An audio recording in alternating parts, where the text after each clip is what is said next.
Houston کے مغربی علاقے میں عارضی پناہ گاہوں میں ٹھہرے ہوئے متاثرین کو نہیں معلوم کہ وہ کب اپنے گھروں کو واپس جا سکیں گے۔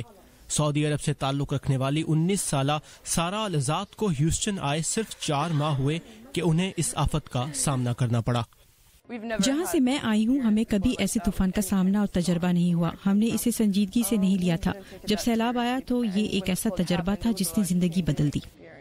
سارہ کی والدہ کا تعلق انڈونیشیا اور والد کا شام سے ہے۔ وہ یہاں اس شیلٹر میں اپنے خاندان کے ساتھ رہ رہی ہیں۔ یہاں بچے تو کھیل کود میں مصروف ہیں، لیکن بڑے یہی سوچ رہے ہیں کہ کب ان کے علاقے میں آمد و رفت بحال ہوگی اور وہ اپنے گھروں کو واپس جا سکیں گے۔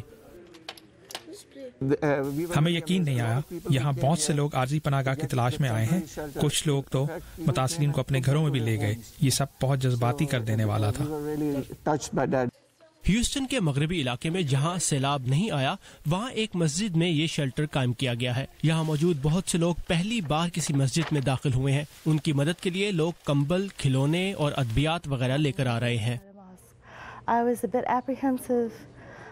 میں کبھی بھی کسی مسجد کے اندر نہیں گئی۔ مجھے سمجھ نہیں آ رہا تھا کس دروازے سے اندر جاؤں۔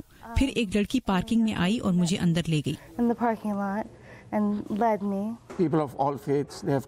ہر مذہب کے لوگ یہاں اکٹھے ہیں۔ یہ سب لوگ انسانیت کے لیے یہاں کام کر رہے ہیں۔ ہم دوسروں سے سیکھتے ہیں کیونکہ ہر کسی کا ایک مختلف پس منظر ہے، سوچنے کا مختلف انداز ہے، اور ہم اس سے بہت کچھ سیکھتے ہیں۔ یہاں آ کر جینا کی بہت سی غلط فہمیاں بھی دور ہوئیں۔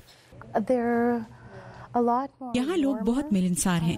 مجھے پتا تھا کہ مسلمان خواتین بہت ملنسار اور رحم دل ہوتی ہیں، لیکن مسلمان مردوں سے میں دور رہتی تھی۔ مجھے ڈر تھا کہ کہیں ان کی روایات کے خلاف نہ کچھ کر دوں۔ الیاس چودھری کے لیے بھی یہ ایک نہایت سبق آموز تجربہ ہے۔ یہ سب انسان ہیں، سب ہمارے دوست ہیں، اور بغیر کسی امتیاز کے انسانیت کی مدد کرنے کے لیے آئے ہیں، بغیر کسی خوف کے۔ یہ صرف لوگوں کی مدد کرنا چاہتے ہیں۔ They just want to help people. Sara الزاد کہتی ہیں کہ ان کے لیے یہ تجربہ اس اسلام مخالف زبان کے برعکس ہے جو وہ خبروں میں سنتی ہیں۔ غیر مسلم لوگ یہاں آئے اور انہوں نے مدد کی۔ اس چیز نے مجھے امریکہ کی ایک مختلف تصویر دکھائی ہے۔